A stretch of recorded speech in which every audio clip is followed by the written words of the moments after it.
auditório cheio de gente. Não que eu fosse me esforçar menos se tivessem só 2 pessoas. Eu só ia falar mais palavrão. Bom, a ideia aqui é fazer... A ideia dessa oficina e uma das vantagens de poder fazer uma oficina para tanta gente é que não tem exercício. Então, não vai ser uma oficina que eu vou dar um monte de exercícios, vocês vão ficar desenhando aqui ou escrevendo aqui, porque isso não dá tempo de fazer, isso não dá tempo de avaliar, e dá tempo de avaliar para 10 pessoas. Então, para não dar uma oficina para 10 pessoas, eu vou dar uma aula onde tem uma apresentação, tem um monte de explicação, tem um monte de blá blá blá que eu falo, vocês ouvem, é chato pra caramba, e depois talvez vocês tenham várias perguntas e aí a gente tira dúvidas das perguntas, porque é o jeito que dá para aproveitar melhor 2 horas falando sobre escrever quadrinhos, né? Então, essa oficina foi pensada para tentar aproveitar ao máximo o tempo de vocês e tentar transmitir o máximo do que eu aprendi nesses 20 anos fazendo quadrinhos. E o foco é em pensar essa coisa de escrever para quadrinhos, né? Escrever para quadrinhos, o que eu quero é que vocês entendam que não dá muito para separar escrever de desenhar. E mesmo se você for a pessoa que não sabe desenhar, você tem que pensar em história em quadrinho de uma maneira visual. Você tem que aprender a pensar na história em quadrinho de uma maneira visual para aproveitar o que a história em quadrinho tem para oferecer. Senão, o que acontece é, você pode deixar isso para quem vai desenhar pensar, mas não garante que quem vai desenhar vai pensar nisso. Porque tudo que você quer que tenha na sua história, você tem que pensar antes. Então, como a história em quadrinho se baseia muito no visual, a gente tem que pensar no visual quando vai escrever quadrinhos, né? Fazer história em quadrinhos é um pouco escrever em quadrinhos, escrever para quadrinhos. Então, é muito mais do que só, eu preciso só das ferramentas, eu preciso só ler um monte de gibi, eu preciso só querer fazer quadrinhos, eu preciso só gostar de desenhar. Não, tem que pensar como as coisas funcionam juntas e o que juntar imagens com palavras pode oferecer, que a literatura não pode oferecer, que o cinema não pode oferecer porque não tem leitura. Então, tem coisas que só os quadrinhos oferecem para o público. E eu acho que é isso que é legal de pensar quando você vai fazer uma história em quadrinho, porque isso diferencia os quadrinhos do resto e é o que seduz o leitor quando ele está lendo um gibi. Então, vamos pensar que fazer história em quadrinho não é só gostar de desenhar. Gostar de desenhar é legal, mas, por exemplo, de vocês aí, quem não sabe desenhar? Quem acreditou no meu tagline da oficina, que é para escrever quadrinhos? Né? Então, 1, 2, 3, 4, 5, 6, 7... Não é só para quem gosta de desenhar, é para quem gosta de escrever também, é para quem gosta de contar história. História em quadrinho é para contar história. Né? Então, não é só desenhar e não é só escrever. Porque você pega uma frasezinha, semente não nasce. Já nessa frasezinha já tem uma graça, já tem um pensamento por trás, já tem um jogo de palavras.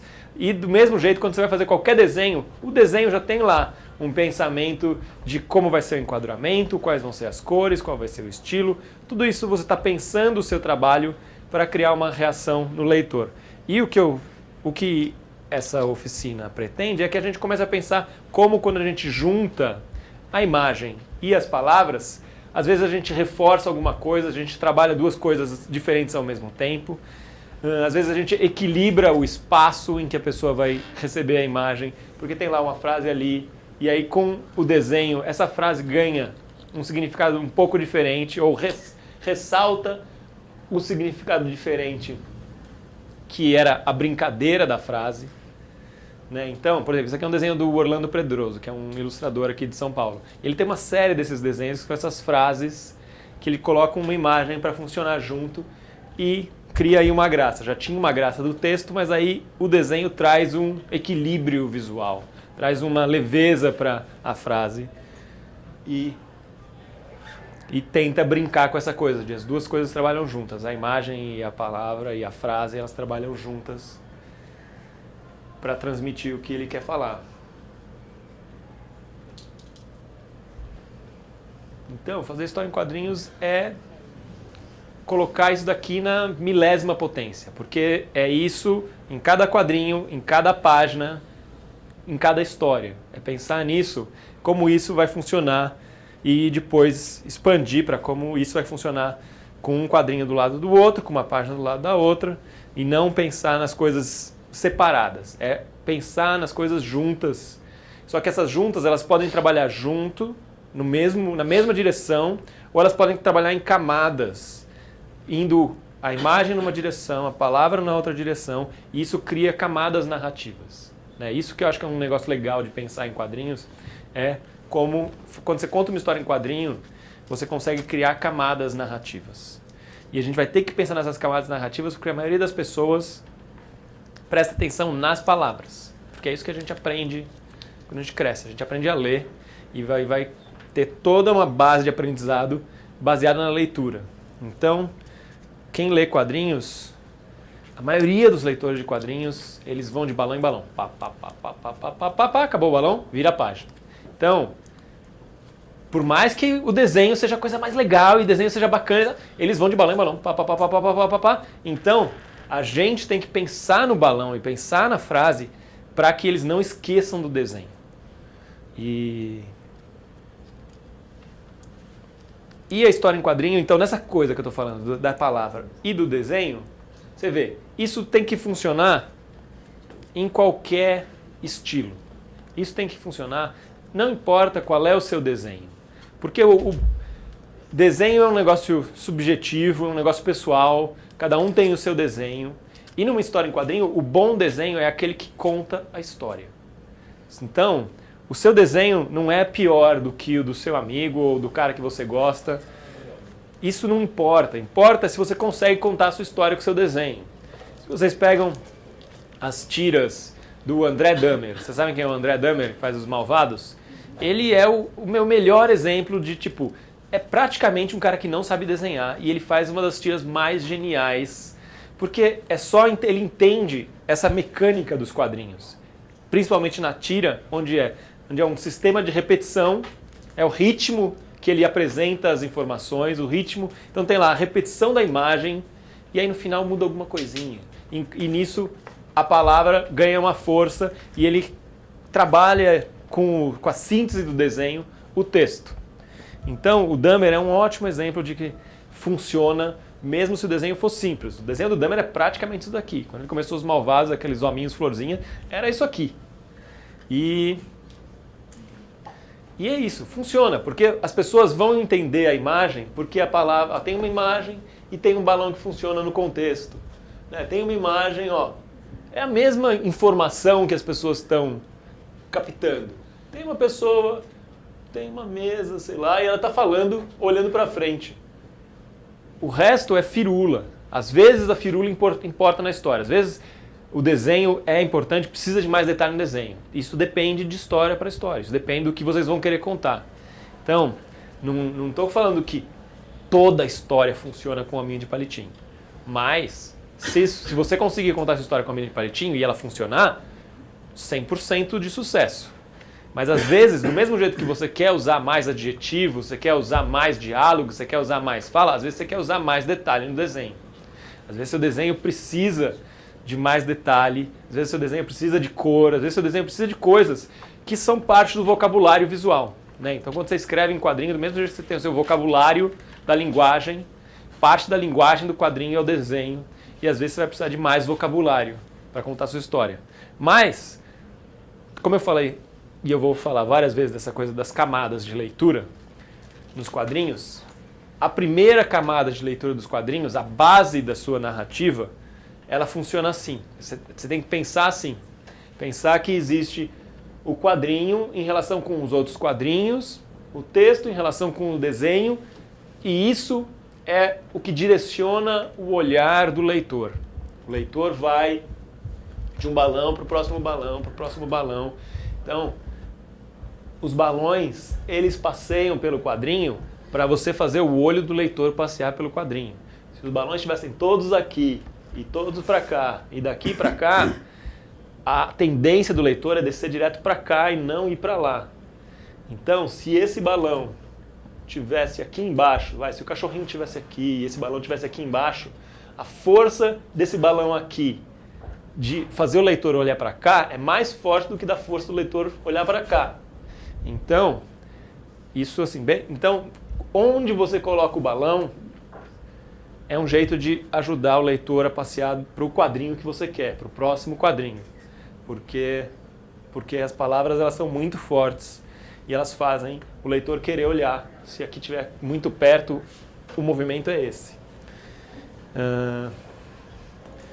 Bom, alguns exemplos que eu vou dar são das adaptações que a gente fez, porque às vezes você vai trabalhar com histórias que já existem, com textos que já existem, e isso não quer dizer que é mais fácil porque já está escrito e porque você já sabe o que acontece. Às vezes é mais difícil fazer uma adaptação do que fazer uma história do começo ao fim, mas tem todo um pensamento que a gente pode aprender a pensar a história quando a gente já tem elementos. Então a gente já tem a história lá, e o legal, às vezes você aprende mais, a gente aprendeu muito sobre quadrinhos quando a gente teve que fazer adaptações, porque a história já estava lá, e a gente teve que fazer milhões de escolhas. Né? Quando você vai fazer uma adaptação e o texto está todo lá, você tem que escolher o que do texto vai ficar, o que do texto você vai tirar, o que do texto você vai transformar em imagem, e como você vai fazer isso funcionar em quadrinhos para ser uma leitura que tenha fluidez e não seja um negócio truncado.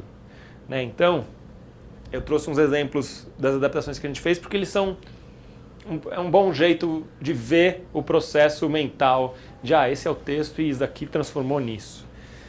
Né? Então, no Alienista, eu peguei 2 pedaços do Alienista, que são as frases que eu mais gosto do Alienista, que foram a razão pela qual a gente aceitou fazer essa adaptação. Então, você vê. Essa parte aqui, o alienista fez um gesto magnífico e respondeu. Trata-se de coisa mais alta, trata-se de uma experiência científica. Digo experiência porque não me atrevo a assegurar desde já a minha ideia. Nem a ciência é outra coisa, Sr. Soares, senão uma investigação constante. Trata-se, pois, de uma experiência, mas uma experiência que vai mudar a face da Terra. A loucura, objeto dos meus estudos, era até agora uma ilha perdida no Oceano da Razão. Começo a suspeitar que é um continente. Então, você vê. Essa frase aqui, a loucura, objeto dos meus estudos, era até agora uma ilha perdida no Oceano da Razão. Começo a suspeitar que é um continente. Bom, primeiro, eu gosto dessa imagem que a frase dá, de relacionar a loucura com uma ilha e aí achar que talvez o problema não seja tão pequeno, talvez o problema seja um pouco maior, então em vez de uma ilha isso vai ser um continente. Passar essa imagem na história, nesse diálogo, eu achei legal, eu achei uma boa tirada, uma boa metáfora para a loucura na história e achei, que legal. E aí depois vai ter o outro exemplo, outra frase, nossa, que legal também essa frase. Então, esse tipo de coisa fez eu querer transformar o Alienista numa história em quadrinho, para ver se eu conseguia contar essa história e manter as coisas que eu gostava, tipo isso daqui. E então você vê, isso daqui é meio a partir daqui. A partir daqui, o Sr. Soares está lá, ele vai se encontrar com o alienista e eles estão conversando e o alienista fala isso aqui. E aí então eu dividi aquele resto do parágrafo em 2 quadrinhos e 3 balões. Né? Então, trata-se, pois, de uma experiência, mas uma experiência que vai mudar a face da Terra. A loucura, objeto dos meus estudos, era até agora uma ilha perdida no Oceano da Razão. Começo a suspeitar que é um continente. Então, primeiro, o movimento do balão. Para passar daqui para cá, para a gente ver os 2 quadrinhos. Esse movimento. Segundo, eu separei em 3 balões, porque um balão gigante com um texto gigante é chato pra caramba. As pessoas cansam disso, fica pesado, é uma imagem. Um balão cheio de texto é uma imagem pesada. Então, aí começa essa coisa de, você vai fazer história em quadrinho, tem que pensar visualmente, é uma escrita visual. Então, você tem que aprender a separar suas frases em balões e aprender a separar os balões de um quadrinho para o outro, para que não fique uma imagem mais pesada do que o resto da imagem que está desenhada. Senão, desequilibra e não perde a harmonia e não lê com fluidez. Então eu separei para que não ficasse nenhum balão muito pesado. E aí, a parte mais importante do texto, que eu acho que é o final, que é para mostrar, olha, eu acho que tem alguma coisa errada aí. Eu acho que o problema é um pouco maior do que a gente imaginava, que é eu começo a suspeitar que é um continente. Eu separei num quadrinho só para ele, que é para ressaltar. Então tem lá, blá, blá, blá, blá, blá, blá, blá. Último quadrinho ressalta. As pessoas prestam mais atenção porque está separado do resto. Close, em vez de ser uma cena aberta. Close, as pessoas prestam mais atenção porque tem lá um rostão falando a frase. Então, isso daqui dá uma ênfase maior no começo a suspeitar que é um continente. Não é à toa que é um close, não é à toa que está num quadrinho separado. É para as pessoas prestarem mais atenção. É para reforçar que, olha, vai dar tudo errado. Não vai dar certo esse negócio de estudar loucura. Loucura não é um probleminha. Então, é assim que a gente compõe a narrativa. É assim que a gente compõe um pedaço de texto e cria uma camada visual. Cria uma imagem para realçar os pontos da narrativa. Para criar um interesse no leitor de saber, e aí? E agora? Como assim? O que vai acontecer? Vira a página, né? Então, outro exemplo. Esse daqui é uma frase menor. Supondo o espírito humano uma vasta concha, o meu fim, Sr. Soares, é ver se eu posso trair a pérola, que é a razão. Vocês vão ver que eu adoro essas frases que são tipo metáfora, né? Por quê? Talvez porque essas frases elas criam uma relação visual para as pessoas, né? Do mesmo jeito que as frases do Orlando do começo. São isso, são frases que criam uma imagem na cabeça das pessoas. Eu gosto dessas frases. Então, por isso que eu gosto do trabalho do Orlando, por isso que eu gosto dessas frases do alienista, por isso que eu resolvi fazer o alienista para fazer essas frases com um desenho do lado. Mas aqui é a mesma estrutura daquela. Tem uma imagem, e aí tem a concha e tem a pérola, que é a razão. E aí, a gente separou de novo em 2 quadrinhos. E aí, o desenho, ele cria essa narrativa do alienista falando para o Sr. Soares sobre a pérola, que é a razão dentro da concha do espírito humano. E aí eu fiz o alienista fazendo assim com a mão para imaginar a concha, certo? Então, no texto do alienista não tem a imagem da concha, tem só a metáfora da concha e da pérola.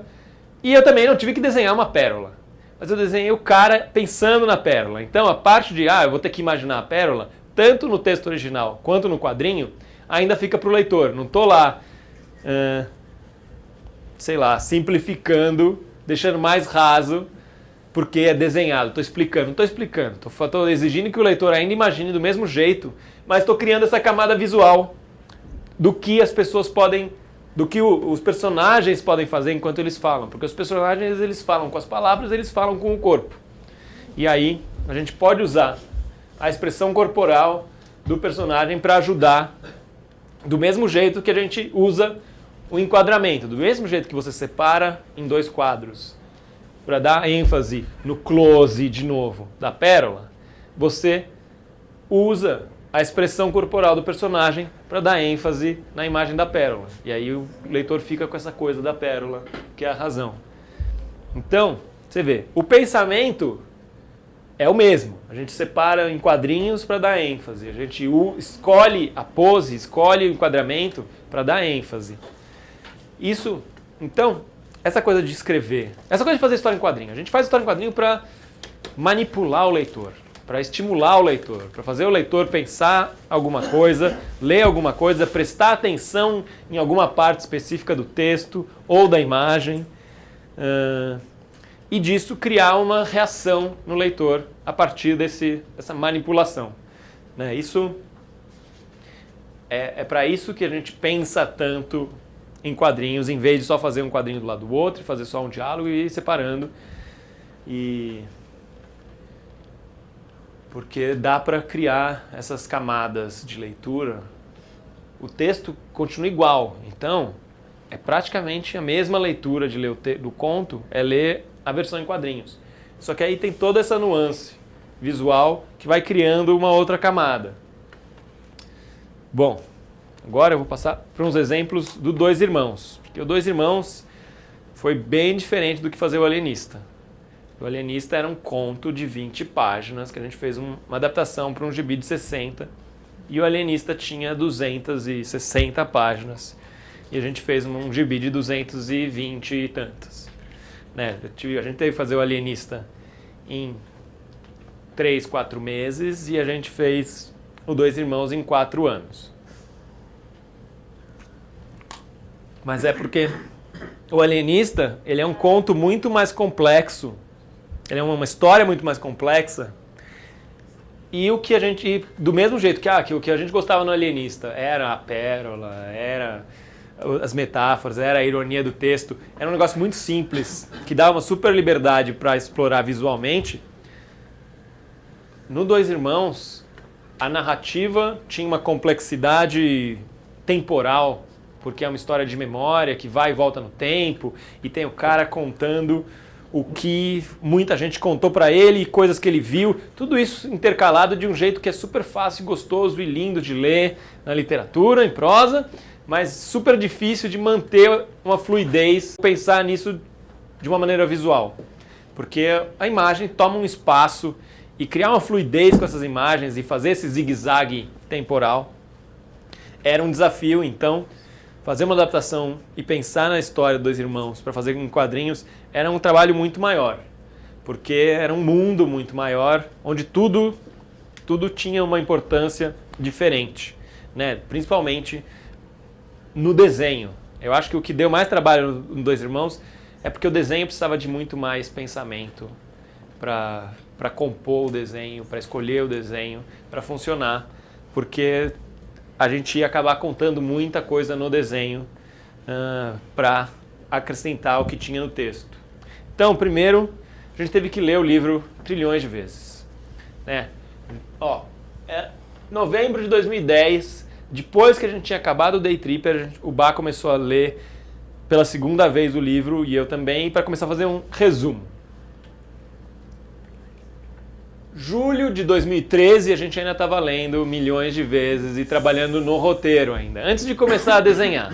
Nesse meio tempo, a gente leu 3 vezes cada um, fez 2 tipos de resumo. Aqui a gente começou a separar quais são todos os personagens que vão aparecer no roteiro, para a gente ter que pensar quantos personagens a gente vai ter que inventar visualmente. Aí depois a gente começou a fazer uma linha do tempo da história, porque ela se passa aí dos anos 10 até os anos 60, anos 70, e é muito tempo e é um negócio não linear. Então, para a gente entender, nessa parte a gente tem que desenhar o Halim e a Zana com tantos anos, nessa parte o Halim tá velho, e nessa mesma página, tem um quadrinho que ele tá velho e aí volta para quando ele tá novo. Então, para a gente entender tudo o que estava acontecendo, a gente teve que tentar criar uma linha do tempo, porque pouquíssimas coisas têm uma data. Então tem lá uma hora que tem alguma coisa acontecendo, enquanto acontecia isso, inaugurava Brasília. Tá bom, isso aqui eu sei que data é, tá bom. E aí, sei lá o quê. Então, a linha do tempo do romance é uma coisa meio fluida, meio maleável, mas mais ou menos a gente precisava de algumas ideias só para conseguir fazer os personagens e a cidade irem envelhecendo e mudando na hora para poder trabalhar junto com o texto. E aí, depois desses 3 anos trabalhando, 2 anos trabalhando no roteiro de um jeito que não estava andando, o roteiro só começou a andar quando a gente começou a fazer o roteiro assim.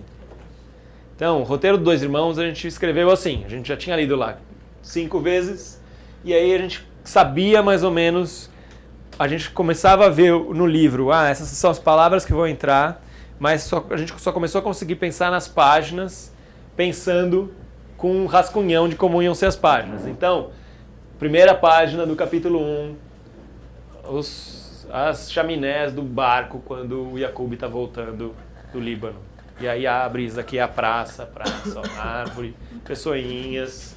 Só para pensar, primeiro quadrinho, primeira página do capítulo, quadrinho grande. A gente fez uma decisão que todo o primeiro capítulo precisava de um lugar para ter lá, capítulo 1, um quadrinho para estabelecer, abre para mostrar onde está. Aqui, só para a gente saber que aqui estão as pessoas de cima do barco e a praça vista pelo outro lado, montanhinha, é no Rio de Janeiro. Aí, pessoinhas, entre elas, a única que a gente precisa saber que tem aqui é o Halim.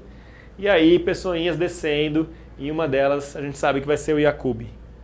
Então, também porque o roteiro era feito pra gente, né? Então, a gente não ia pegar e ficar escrevendo primeiro quadrinho, close da chaminé, abre, desenha a praça, põe o navio ao fundo, inverte, mostra a praça e os soldados chegando da guerra em primeiro plano, close no Halim, close na escadinha descendo e mostra o Jacob. Já tinha se passado 2 anos e meio. A gente ia ter que desenhar 200 páginas. A gente nem sabia que iam ser 200 páginas ainda, porque é isso. Uma coisa que é muito difícil de pensar em quadrinhos é que o seu trabalho, ele é um trabalho espacial, porque o desenho ocupa espaço, e esse espaço ocupa um tempo. Então, não dá para saber, por mais que às vezes a gente fale, eu desenho uma página por dia, mas às vezes a página demora 2 dias, às vezes eu consigo fazer 2 páginas por dia, às vezes a página demora 3 dias. Então, você não tem noção, se você não, é muito difícil ter noção de quanto tempo vai demorar para fazer o livro. A gente achou que o Dois Irmãos ia demorar 2 anos, demorou 4.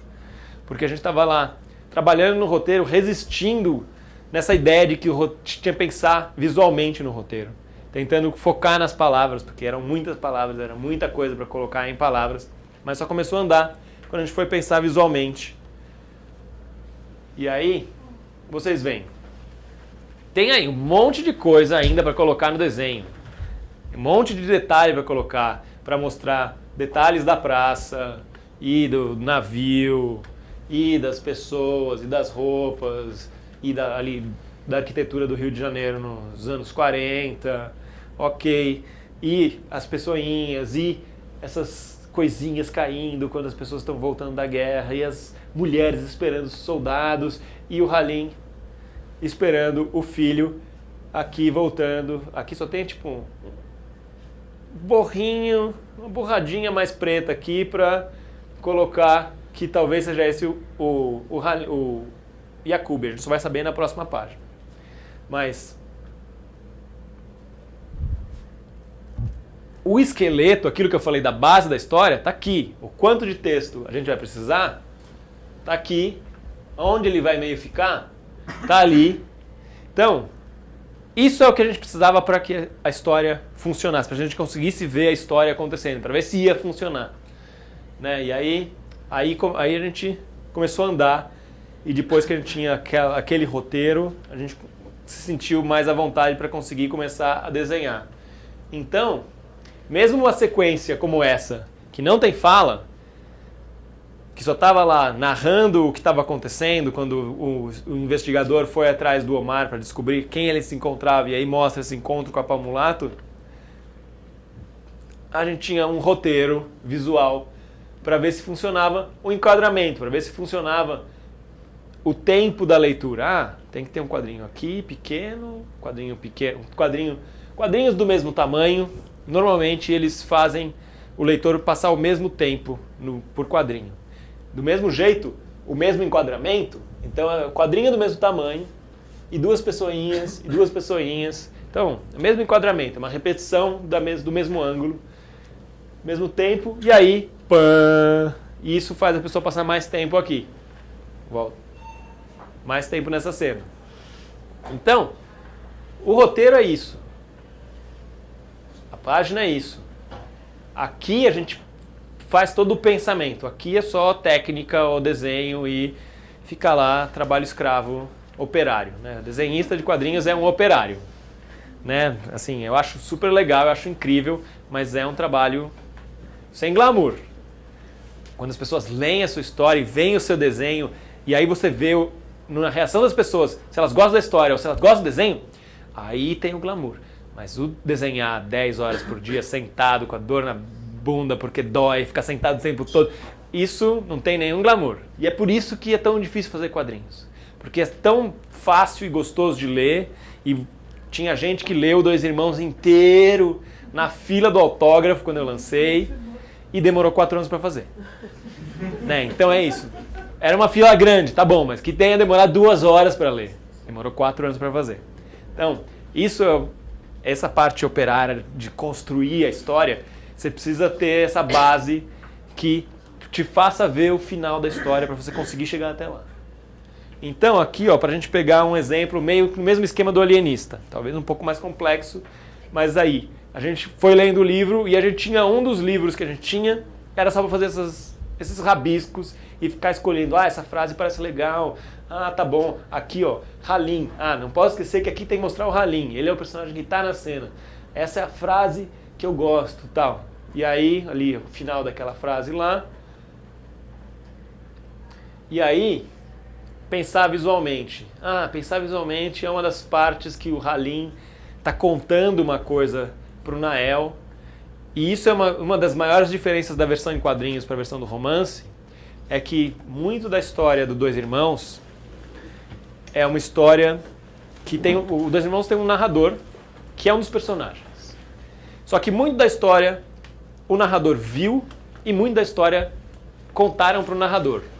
E a maior parte da história que foi contada para o narrador, quem contou para o narrador foi o Halim, que é esse velho.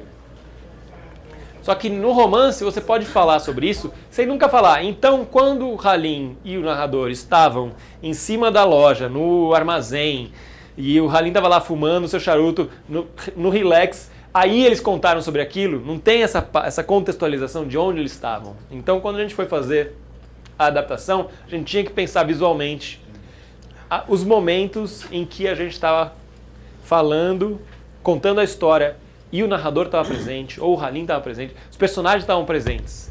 No romance tem muita narração, e narração como essa, por exemplo, nos quadrinhos, fica menos dinâmico, menos legal, fica chato, porque não interage tanto com o desenho. Né? A gente vai usar narração quando a gente quer criar uma linha de narrativa separada da linha narrativa do desenho. Porque o desenho e a palavra não conversam. Quando a gente usa o diálogo conversa com a imagem. Tem até a flechinha apontando quem está falando o quê. É um jeito mais dinâmico de contar a história, porque está tudo trabalhando na mesma direção. Então, quando a gente faz adaptações, às vezes a gente tem que olhar quando tem muita narração, e algumas narrações elas fazem mais sentido virarem diálogo nos quadrinhos. Porque é isso, você está narrando que aqueles dois caras estão conversando e eles estão conversando sobre aquilo.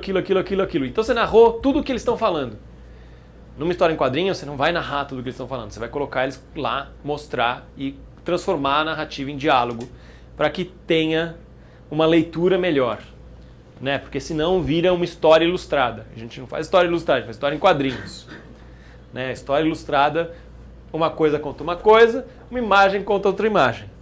Né? Então, aqui você vê lá, aquilo ali virou aquilo ali, e aí, essa mesma frase, a gente foi lá e pegou o final da frase e colocou com o cenário, para quê? Aí para justamente criar essa separação. Ele está lá, o Halim está falando que o Omar sumiu e acabou com a paz na vida dele, e ele precisa encontrar o Omar, ou fazer com que o Omar nunca mais volte para resolver com esse problema. Então, faz mais sentido, é um bom jeito mudar, em vez de colocar um diálogo, pegar o resto do diálogo e transformar numa narração, que é quando você coloca a narração, quando tem aquelas aspas ali, é uma narração de alguém falando alguma coisa que está fora de cena, né? Então, não é o narrador, é o Halim que continua falando, mas a gente não precisa mais ver o Halim, porque o Halim está lá desolado, então você mostra um cenário onde ele não está, para ajudar a deslocar o Halim do centro da atenção, do centro da narrativa. Ele está lá, sem lugar, sem paz. Então, sem lugar. Ele não aparece mais. Isso ajuda a tirar ele do centro da narrativa, porque o Omar está acabando com a paz dele.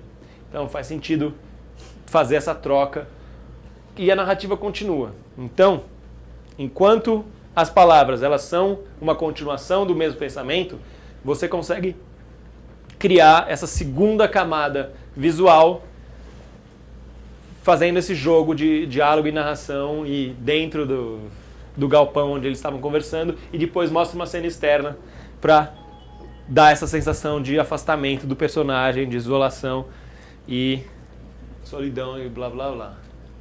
Então, você vê, eu penso demais, né? Vocês não vão fazer quadrinhos assim, vocês vão ser pessoas mais felizes, mais tranquilas e vão fazer quadrinhos com mais facilidade. Não ter esses bandos de dor de cabeça que eu tenho quando eu estou fazendo uma história em quadrinho. Eu estou pensando num roteiro, pensando em criar o mundo e sempre pensando. Você vê, nos roteirinhos, a gente estava lá pensando aonde vão os balões, quanto cabe no balão. Mas às vezes esse roteiro visual não cabe escrever. No caso do Dois Irmãos, o roteiro, cada página, assim, ela tinha... sei lá, era meio desse tamanho, assim. Então, dava para fazer um rabisquinho do que a gente queria e depois escrever pequenininho o que a gente achava que ia ser o roteiro. Nem sempre vai precisar, nem sempre dá, porque às vezes você quer criar com mais agilidade, quer escrever com mais agilidade. Então, do mesmo jeito que as pessoas escrevem rabiscado e sai lá uma letra de médico quando você está escrevendo com pressa, às vezes você vai fazer uns rabisquinhos pensando no espaço de uma maneira menor e depois você vai juntar isso ao mesmo tempo, do paralelo você vai pensar nisso.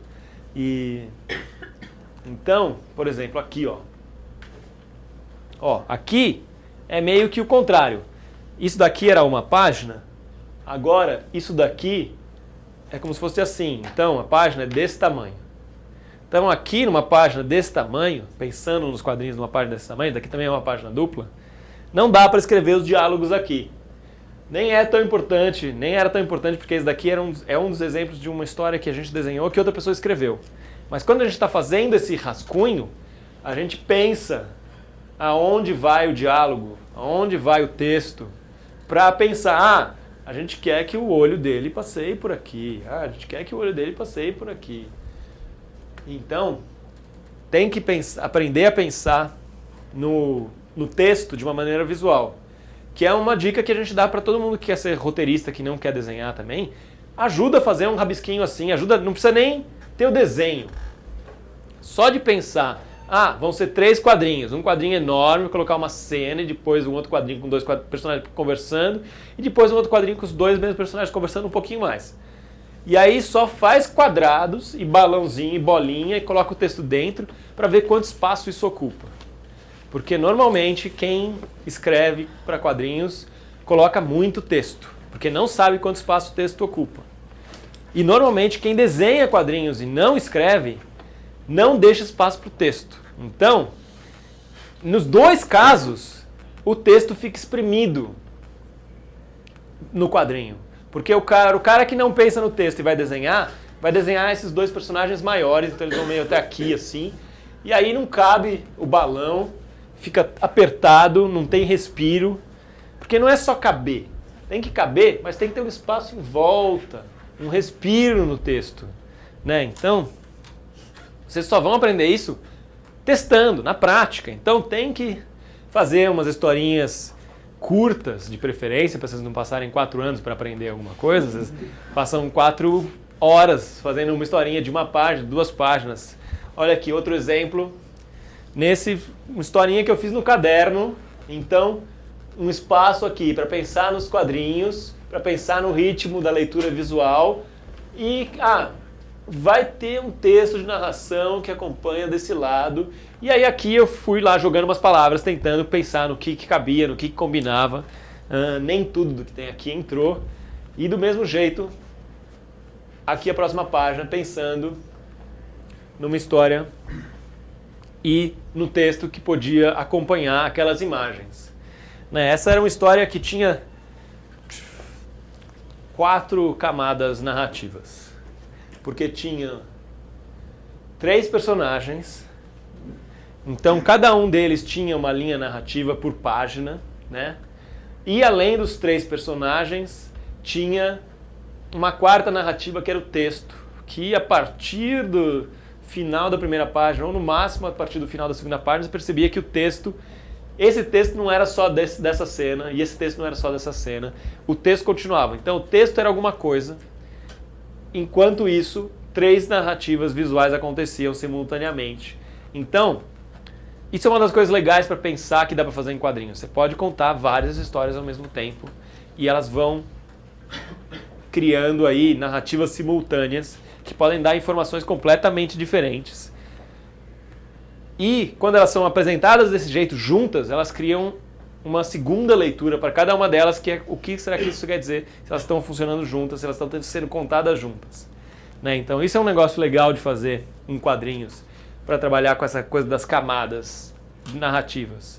Você pode não só contar uma coisa com a imagem e outra com as palavras, mas você pode contar diversas coisas com as imagens ao mesmo tempo, e às vezes as palavras ajudam a alinhavar.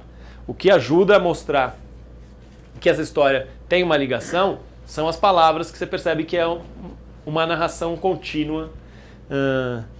E no final da história, o cara que está andando pela floresta vai chegando na floresta, entra num portão. Quando ele chega no portão, ele encontra com a menina que está passeando por Veneza, por um barquinho também. E o cara fugindo da espaçonave tem uma relação mais simbólica. No último quadrinho aparece uma espaçonave voando, mas é só para quem se liga nesses detalhes. Não era para, se não viu a espaçonave voando, se não vira a espaçonave voando, o que a maioria das pessoas não vai ver, porque é tipo um risquinho. Então você precisa ter esse poder de abstração e achar, esse risquinho é a espaçonave, né? E aí, mas a ligação mesmo está no texto. Mas no final, esses dois se encontram. E aí as duas narrativas se encontram.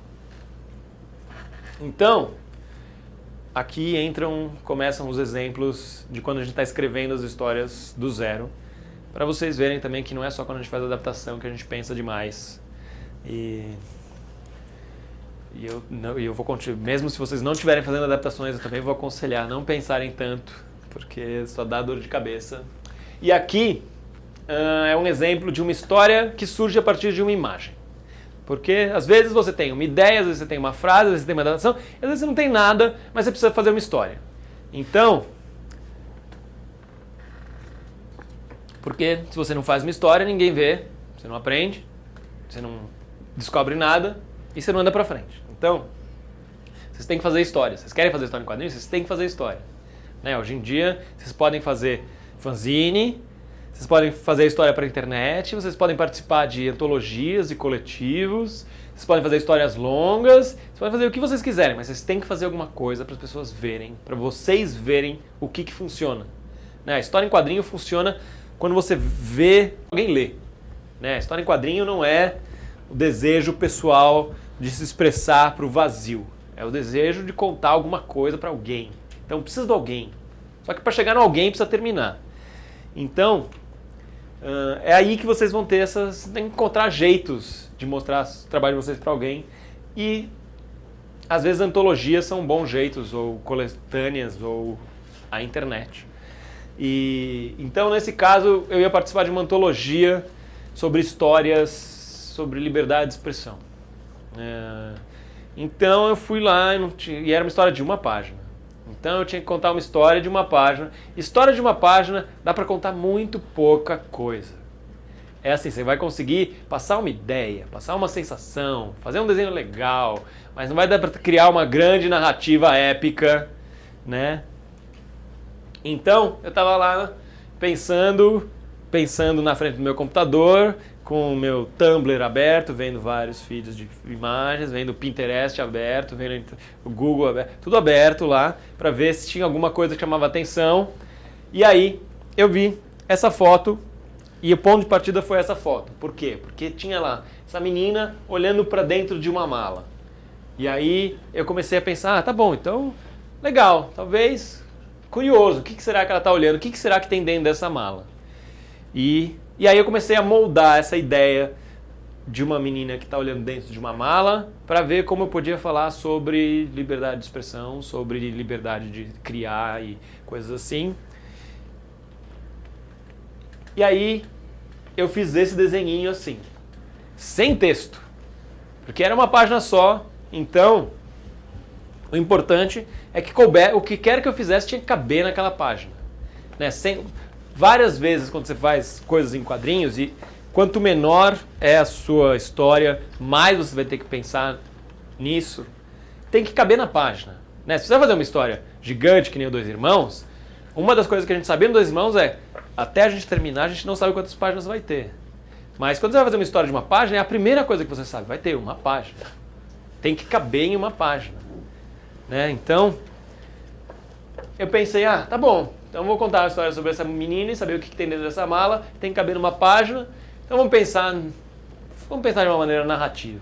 Então primeiro eu coloco esse desenho, e aí o natural, se ela está olhando para cá, se é isso que eu quero que as pessoas pensem, ela está olhando dentro da mala, tem alguma coisa lá, eu coloco um close dela olhando para baixo, para a gente saber, é isso que eu quero que vocês prestem atenção. Ela está olhando para dentro da mala. E aí, qual é a próxima imagem se ela está olhando para dentro da mala? É o que ela está olhando. Então a gente põe um ponto de vista dela, com as mãozinhas lá olhando para dentro da mala. E aí, a gente volta para ela para colocar uma cara de susto. Oh meu Deus! Parece uma cara de... Ela viu alguma coisa. E aí a gente volta de novo para mostrar o que tem dentro. E aí tem alguma coisa aí, que é meio abstrata ainda. E aí, acabou o espaço. Né? Então, essa historinha, ela partiu daquilo ali e virou isso daqui. Já vou avisando que historinhas de uma página, na maioria das vezes, elas são meio bestas. Porque é isso também, não dá pra ser gênio em uma página. Não em toda uma página. Às vezes dá pra ser gênio em uma página, mas não vai ser o caso dessa daqui, já vou avisando pra vocês. Mas é só isso, às vezes você precisa criar, você não precisa sempre ser gênio. Se você usar todas as estruturas narrativas da história em quadrinho, você pode criar uma reflexão nas pessoas e isso já é legal. Aí, eu pensei numa história, pensei no texto para combinar com o resto do desenho. E você vê que a primeira coisa que eu vi, uma das primeiras coisas que eu percebi quando eu inventei o texto, é que eu ia precisar de uma batida a mais no texto, com todo o texto que eu pensei, para que não ficasse nenhum quadrinho muito pesado, para que tivesse... Porque texto nos quadrinhos não é às vezes porque tem espaço que vai ser grande. Às vezes tem espaço, mas o texto precisa ser pequeno, então às vezes o texto tem um limite de espaço e eu precisava de uma batida a mais. Ó, aqui tinham 2 quadrinhos, eu precisava que tivesse esse daqui separado desse daqui, separado desse daqui. Então, quando eu pensei no texto, eu percebi que eu ia precisar de um quadrinho a mais. Né? Só para ter essa batida a mais. Né? Texto é que nem... história em quadrinho é que nem poesia, nesse sentido. Você tem que pensar na métrica de como as pessoas vão ler. E a métrica é em como... E você pensa nisso separando o texto e você pensa nisso criando espaços visuais. Né? O tamanho do quadrinho ajuda na métrica, a quantidade de texto ajuda na métrica e como você separa o texto ajuda na métrica. E aí, a história não é nada de interesse, não é nada demais, mas vamos a ela.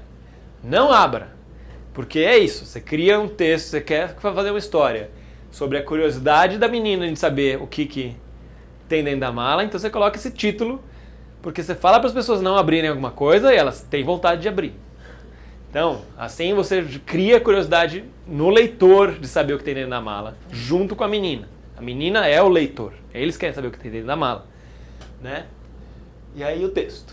Não abra, disse o artista ao deixar com ela sua mala. Ele foi muito claro nesse sentido, mas ela estava curiosa. Então, o texto ajuda a gente a colocar mais elementos. Fala que a mala não é dela. Se a gente não sabia de quem era a mala, por que ela estava olhando na mala, a gente sabe que a mala é do artista. O artista, essa figura mítica que as pessoas acham que criam coisas incríveis e trazem segredos dentro da mala. Sempre. Então, ela estava curiosa.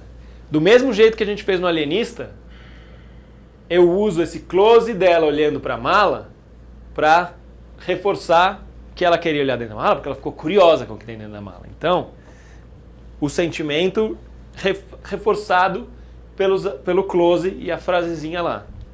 Então, não é porque eu pensei na frase depois que vai funcionar pior com essa coisa do close, né? Porque é isso. Se você sabe como você constrói a narrativa, do mesmo jeito que você pega, essa frase é importante, agora eu vou pensar num close para essa frase ficar importante, do mesmo jeito funciona o contrário. Esse quadrinho é um close. Eu vou colocar uma frase aqui que vai ser realçada porque ela está junto com o close. Então, não importa o que vem primeiro, você tem que pensar na estrutura na hora de construir, na hora de compor. E aí, ali. A princípio, nada chamava atenção. Um punhado de papéis, nada a mais. Foi então que ela viu algo. Lá bem no fundo da mala, no escuro, ela viu algo que não estava mais acostumada a ver. Algo que as pessoas não podiam mais ter uma ideia. Certo? Então, aí no final, talvez, quem sabe, se eu for bem sucedido, não sei ainda, já faz 3 anos que eu fiz essa história, um dia eu vou descobrir se eu fui bem sucedido, cria essa metáfora sobre as pessoas não poderem mais ter liberdade de expressão, elas vão se desacostumando a ter ideias são essas coisas escondidas que ninguém mais tem, mas de repente ela acha uma ideia dentro de uma mala. Que nem eu falei, história de uma página. Besta. Mas, mesmo as histórias bestas, elas têm essa estrutura por trás, elas têm o pensamento por trás. Você pensa na sua história, não importa se ela for legal ou se ela for chata. Né? Existe o trabalho narrativo, está lá para você aproveitar, para você tirar o máximo de todas as suas páginas, de todas as suas histórias. Então, é isso. É uma história besta, mas eu fiz do melhor jeito que dava para eu fazer, para tirar o máximo dela, para tirar o máximo do que o texto podia apresentar, do que as imagens podiam apresentar, para trabalharem juntos nessa historinha de uma página.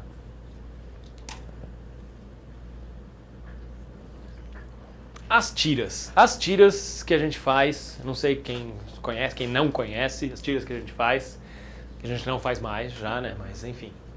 E elas são basicamente 1 trilhão de exemplos de historinhas de uma página.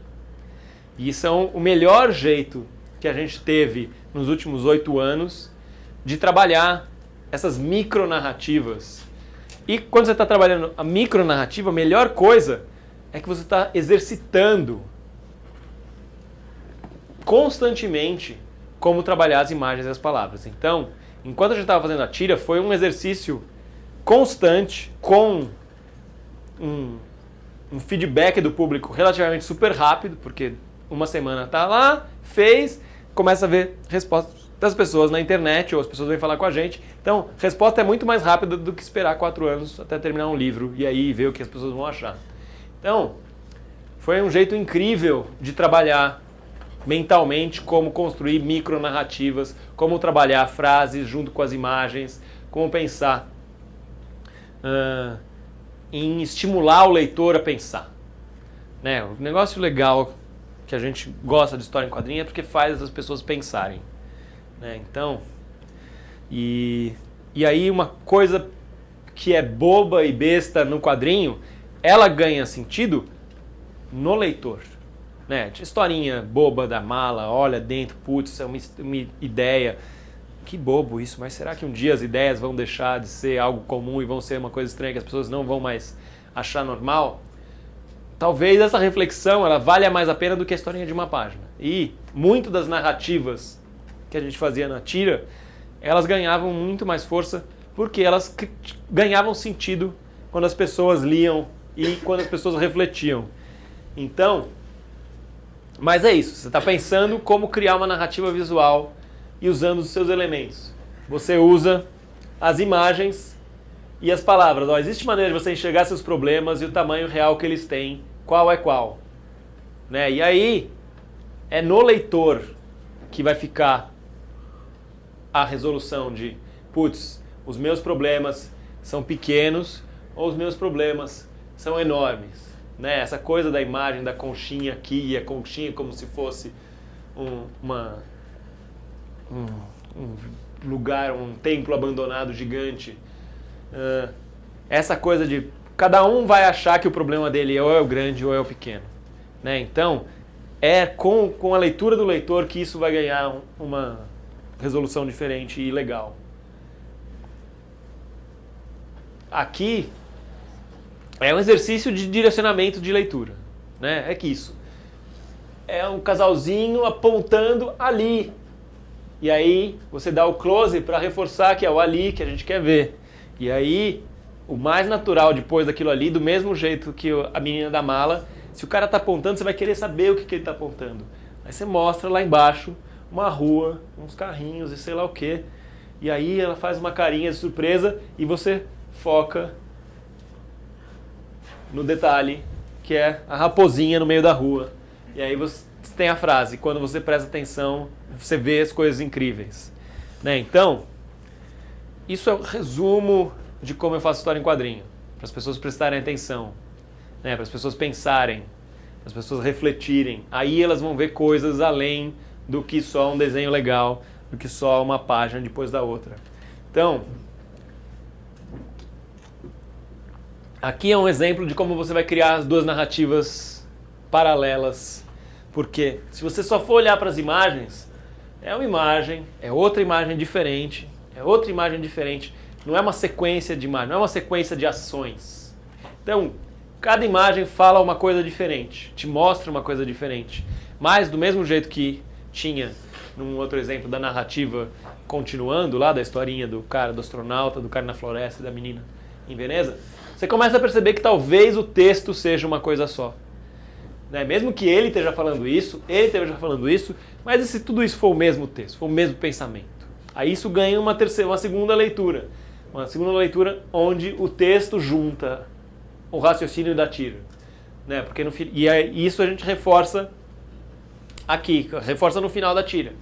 Fazendo uma pergunta que começa aqui e termina aqui. Né? Então, a pergunta tem uma sequência e aí tudo isso meio que vai ligando sobre o tempo que você quer, o tempo que você tem e o que você consegue fazer com o tempo. Se você vai mais rápido ou se você vai mais devagar.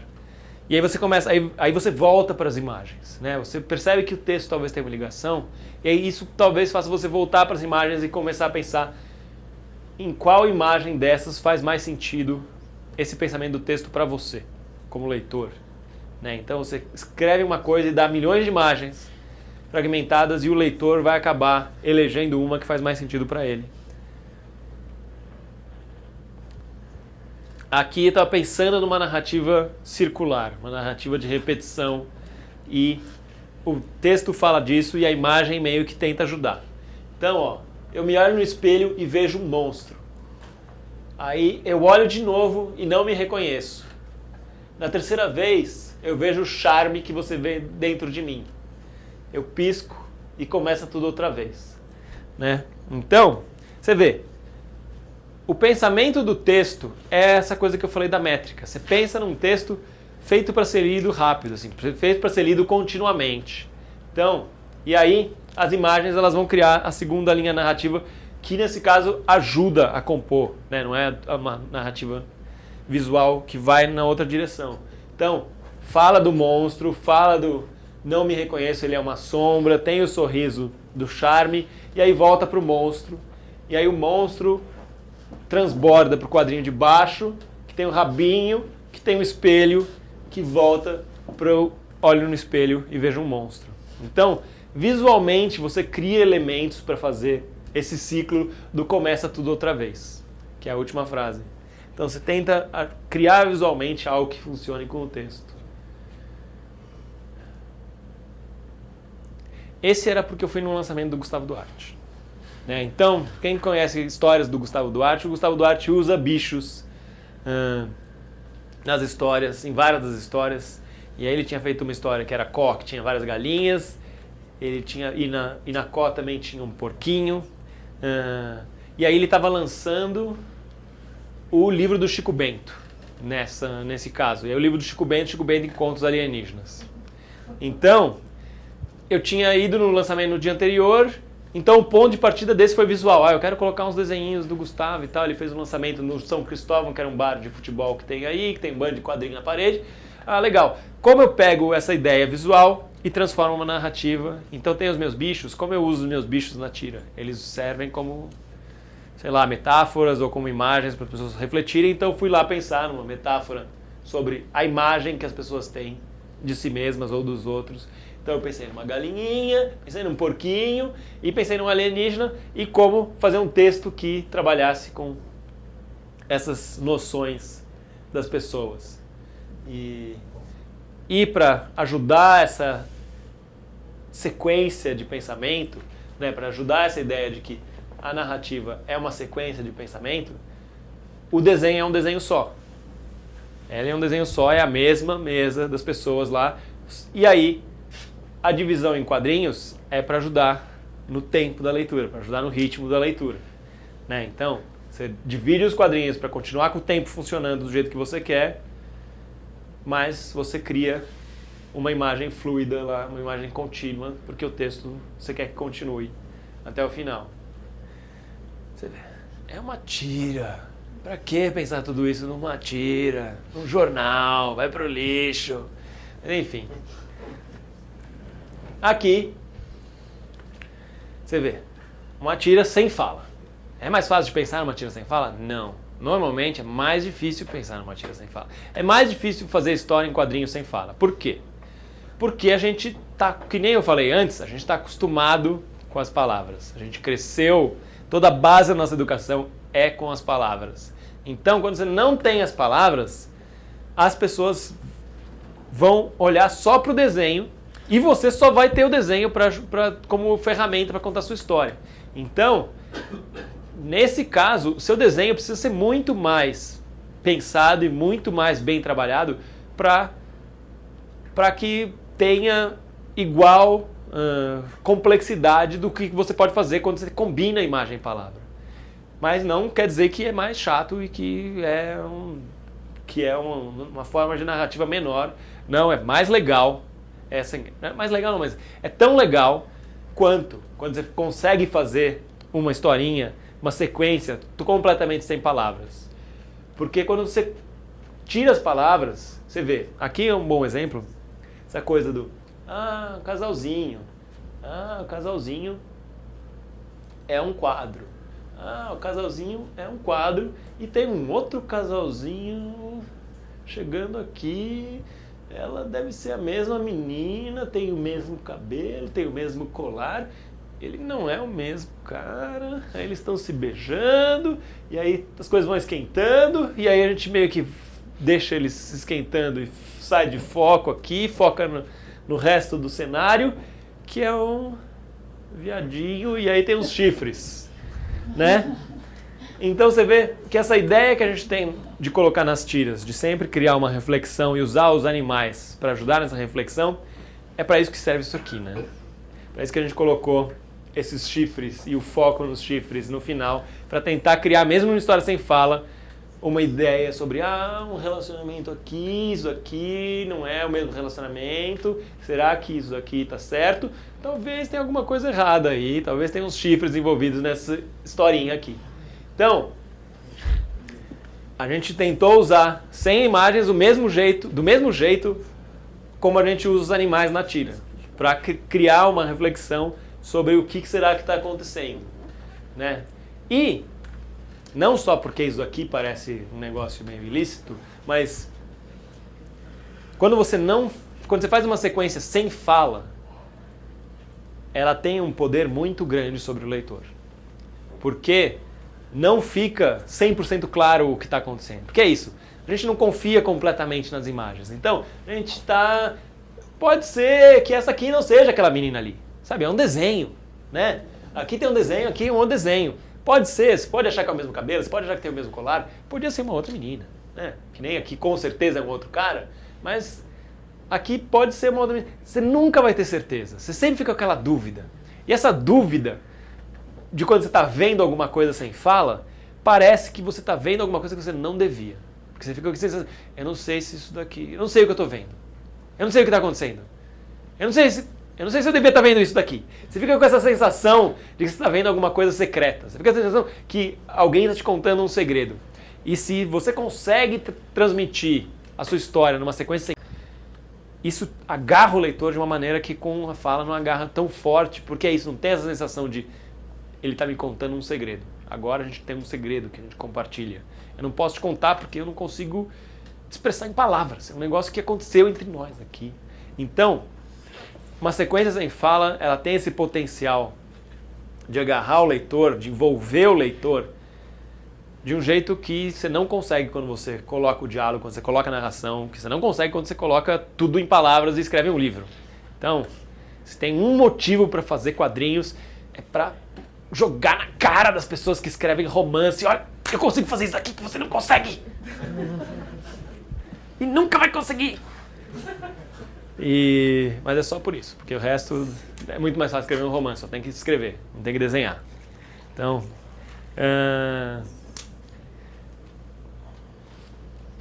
bom, para completar a apresentação, isso daqui não é tão importante quanto isso daqui. Se você quer fazer quadrinhos, se você quer escrever, se você quer desenhar, você tem que tentar fazer, você tem que encontrar um jeito de fazer o que quer que seja que você quer fazer todos os dias. Só assim você vai criar em você esse ritmo de produção, esse ritmo de pensamento. Né? Quanto mais você produz, mais você pensa no que você está produzindo e mais rápido essa ligação entre a cabeça e a mão e o olho funciona.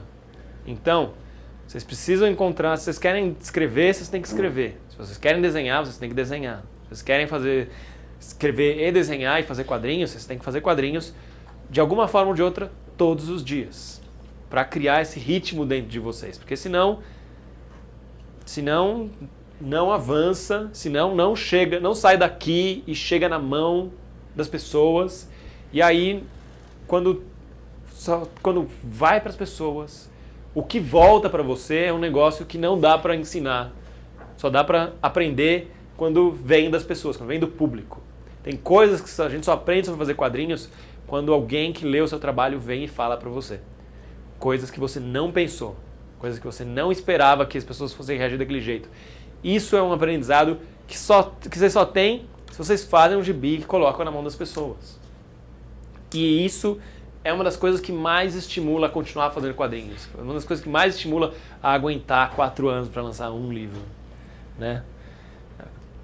Nem todos os livros demoram 4 anos. Né? A maioria não demora 4 anos. Também não acham que é isso, que vocês vão fazer um livro e só daqui 4 anos alguém vai ler.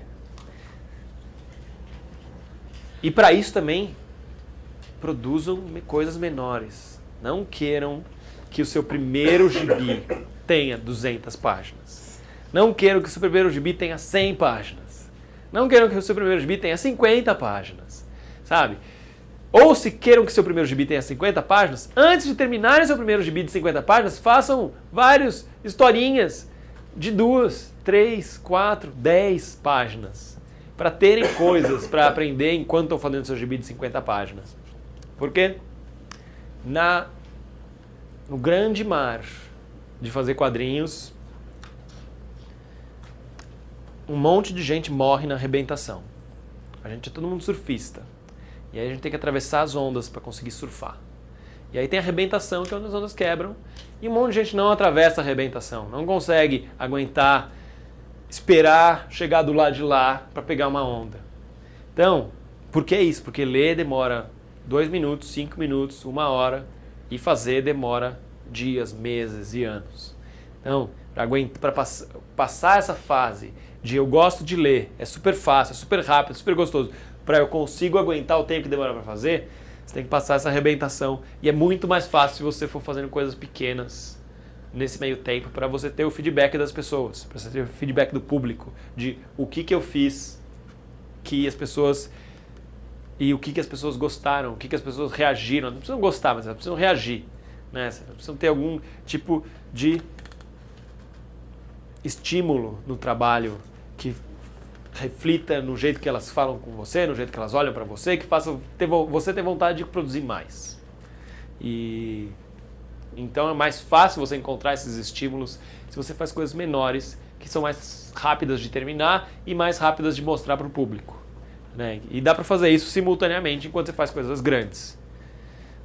Mas só focar nas coisas grandes demora muito tempo, é muito solitário, mesmo para quem tem irmão gêmeo, imagina para quem não tem.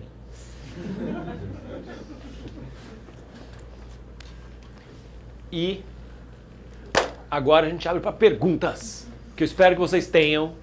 E lembrem-se, eu sempre falo em palestra, eu sempre falo em bate-papo, não existe pergunta burra, certo? Se você tem alguma dúvida sobre escrever quadrinhos, desenhar quadrinhos, sobre a produção, ninguém nasce sabendo nada. Então, se você tem essa dúvida, vai ver, outras pessoas têm também, e tudo que eu aprendi fazendo quadrinhos, quase tudo que eu aprendi fazendo quadrinhos, eu aprendi fazendo, porque não tinha para quem perguntar. Hoje em dia, tem um monte de gente para quem perguntar. Então, tenham dúvidas, perguntem as dúvidas. Não existe pergunta. Todo mundo já teve essa dúvida antes. E se souber responder, é porque teve que colocar a cara para bater, fazer a pergunta e descobrir e fazer e colocar na prática. Diga. Eu tenho umas perguntas sobre o Dois Irmãos. Diga. Eu acho que é um caso interessante porque você adaptou uma história que já existia e de autor vivo, né? Então o Atum estava presente ali, né? Aí eu queria saber como é que era a relação de vocês que estavam fazendo essa interpretação com ele, que era o dono da história. Se ele tinha um papel de aprovação no processo da confecção do desenho, ou se depois ele teve acesso e disse gostei, não gostei, tira quadro, põe quadro. Ele deu liberdade total para a gente fazer o que a gente quisesse. Então, eu costumava brincar, quando a gente lançou o livro, eu costumava brincar que se a gente quisesse fazer a história em Marte, ele deixava. E hoje em dia eu vejo que isso não faz mais sentido, porque a gente não faria a história em Marte, porque Manaus é uma personagem da história, então precisava ser lá. E a gente conversou com o Milton 2 vezes durante o processo do livro, né? Porque tanto ele deu a liberdade total, como a gente não quis ficar lá enchendo só porque ele é um autor vivo, ficar lá perguntando coisa para ele o tempo todo, porque a gente queria confiar na nossa leitura da história. E então a gente só conversou com ele 2 vezes antes. Uma foi quando a gente ia viajar para Manaus, para perguntar de dicas sobre o que ver, com quem conversar, e aí ele falou de uns lugares que estão lá ainda, que existem, talvez mudaram de nome, para a gente visitar, para ver, deu umas dicas de umas pessoas que estão lá que podiam ajudar a gente a passear e mostrar outros lugares. E depois, 2 anos depois, quando a gente tinha começado a desenhar, a gente foi mostrar para ele os personagens. E aí, ele gostou de todos os personagens, menos da Zana, que é a mãe. E aí, nosso rascunho original da Zana, ela era muito mais cigana, uma matrona cigana, misteriosa. E aí ele falou que isso não é muito bem o que eu estava pensando. E aí ele falou sobre como ele enxergava a Zana, o papel da Zana na história. Que ela tinha que ser não só ela tinha que ser a mãe dos gêmeos, mas ela tinha que ser uma personagem elegante, sedutora para o Halim e para o público durante a história inteira. Então o público tem que ser seduzido pela imponência e pela força da Zana durante a história inteira, junto com o Halim. E aí ele mostrou umas fotos de família, da mãe dele, da avó dele. E aí essas fotos, elas condiziam com um monte da pesquisa visual que a gente estava fazendo. Mas só olhando umas fotos de um bando de gente arrumado nos anos 20, assim, 30, não fazia muito sentido. Mas quando ele explicou por que ele queria que a Zana tivesse uma cara diferente, a gente entendeu e enxergou nas fotos e na pesquisa que a gente estava fazendo o que precisava mudar. E aí mudou a Zana e foi só. E aí depois ele viu só quando estava meio pronto. Viu 2 capítulos prontos e depois ele viu o livro inteiro pronto. Então, ele confiou na nossa leitura e depois ficou muito impressionado com as coisas, com a camada visual que o quadrinho traz. Porque é isso, e ele ficou impressionado, e quando a gente foi lançar em Manaus, as pessoas em Manaus ficaram impressionadas, porque é isso, uma coisa é falar de uma cidade, de Manaus, que vai mudando e a cidade que aparece no livro não existe mais. Outra coisa é você conseguir desenhar aquela cidade com a reconstituição histórica que a gente via nas fotos e na pesquisa, e aí as pessoas falam, nossa, essa é a cidade que eu cresci quando eu era criança, nossa, esse lugar era... eu sei onde é esse lugar, e sei lá o quê. Então, esse tipo de coisa só funciona nos quadrinhos de uma maneira diferente do que funcionava no romance.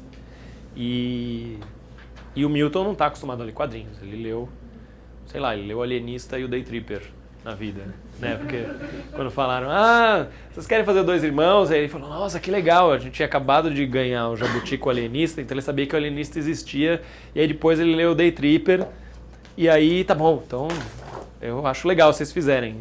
Mas aí, não, hoje em dia ele leu uns outros quadrinhos. Quando a gente ia lançar o Dois Irmãos, a gente deu uma lista de vários quadrinhos para ele ler. Inclusive uns de super-herói e tal. Vários quadrinhos. Para ele ter mais uma noção da linguagem. E mais dúvidas? Diga. Como que vocês iniciaram o Day Tripper e por quê? Como e por quê? Bom, deixa eu ver se eu consigo, de um jeito que eu consigo explicar. A gente faz quadrinhos há mais ou menos 20 anos. E aí, o que a gente mais gosta de fazer é contar as nossas próprias histórias. E, mais ou menos na mesma época que a gente começou a fazer as nossas próprias histórias, 20 anos atrás, a gente começou a ir para San Diego, na convenção de quadrinhos que tem lá, a Comic Con, para mostrar trabalho, para tentar fazer o que naquela época, nos anos 90, tinha virado uma possibilidade bem forte, que era dos brasileiros indo trabalhar para o exterior. Só que eles iam trabalhar para o exterior desenhando super-herói. Então a gente achava que era isso que a gente ia fazer. Só que chegando lá a gente viu que tinha um mercado muito maior onde a gente podia publicar todo tipo de história. Então tem outras editoras, além das editoras de super-herói, que publicam todo tipo de história. Às vezes elas são editoras menores, às vezes é mais difícil você publicar o seu trabalho, mas elas têm editora com o perfil do trabalho que você quer fazer. Então a gente pensou, tá bom, talvez a gente consiga publicar as nossas histórias aqui. E enquanto a gente estava fazendo as histórias aqui no Brasil, que eram primeiro no fanzine, depois foram virando os álbuns do 10 Pãezinhos e depois o Alienista, nesse período, nesses primeiros 10 anos, a gente ficava mostrando páginas para editores americanos e mostrando histórias que a gente estava fazendo aqui, a gente traduzia e mostrava também. E a gente começou a conhecer editores que gostavam do nosso trabalho, como roteiristas, das histórias que a gente contava. Só que, quando você mostra uma história e o editor gosta, isso é só um passo. O outro passo é o editor precisa convencer o chefe dele a publicar alguma coisa sua. Então, 2 editores gostavam das nossas histórias na primeira metade dos anos de 2000 a 2005, assim. 2 editores gostavam das nossas histórias. Uma era a Diana Schultz, que trabalhava na Dark Horse, que a gente foi atrás dela porque a gente descobriu a Dark Horse porque era onde publicava o Hellboy e o Sin City, que eram histórias de artistas que a gente gostava que faziam suas próprias histórias. E aí, só que ela trabalhava numa parte da Dark Horse onde ela só cuidava meio que já de uns autores mais estabelecidos. Então ela gostava das nossas histórias, mas falou, olha, eu ainda não consigo convencer meu chefe a publicar vocês. Continuem fazendo suas histórias aí no Brasil e vão me mandando. Quem sabe, com volume, eu consigo convencer meu chefe a publicar um livro de vocês. Isso foi em 2000, 2001, em 2006 saiu o Details nos Estados Unidos com uma coletânea de histórias nossas, que é mais ou menos que nem o Crítica que saiu aqui. Mais ou menos quase as mesmas histórias. E, como ela falou, olha, eu não consigo te publicar agora, ela falou, mas vai conversar com esse outro cara que eu conheço, esse outro editor, o Bob Schreck, que ele trabalha na DC. Quem sabe ele consegue te publicar. E aí a gente foi conversar com esse outro editor. E aí o editor era o Bob Schreck, só que na época ele editava o Arqueiro Verde. E aí a gente fez páginas de teste do Arqueiro Verde e não ficaram legais e não era pra gente. Aí ele mudou dentro da DC e foi editar outro personagem, ele foi editar o Batman. Aí eu fiz umas páginas do Batman e não ficaram muito legais e o Batman também não era pra mim.